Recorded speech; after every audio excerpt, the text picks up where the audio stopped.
Terrarium ខ្ញុំនេះអាយុ5ឆ្នាំហើយខ្ញុំដាំវាតាំងពីថ្ងៃ14ខែ11 2020ហើយឃើញវាមានដីមានអីចឹងក៏យកមកជូតសម្អាតខ្លះចឹងណាហើយតម្រឹមមកតម្រឹមអីនៅក្នុងហ្នឹងខ្ញុំអត់សូវថែទាំវាហ្មងទេវានៅក្រោមពលឺនៅក្នុងហាងទៀនហើយមានពូលមានអីដាំទុកដាំចឹងទៅ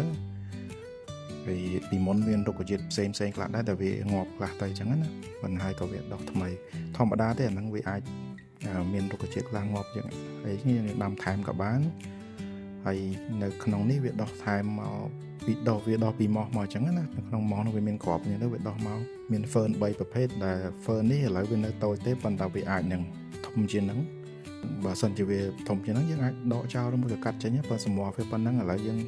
ទុកប៉ុណ្ណឹងសិនថែទាំវាបន្តិចទៅ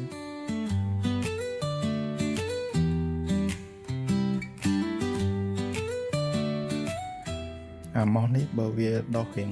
ខ្ពស់ពេកយើងកាត់ចោលចឹងណាព្រោះឯកាលណាវាដុះខ្ពស់ពេកវាអាចស្ងួតហើយក៏វាអាចដុះទៅជាផ្សិតចឹងយើងតម្រឹមអាហ្នឹងចោលដើម្បីឲ្យវានៅខ្លីៗមានសំណើមល្អ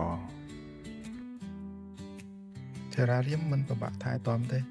ដូចអានេះ5ឆ្នាំហើយខ្ញុំយកមកសម្អាតមក 4-5 ដងអញ្ចឹងណា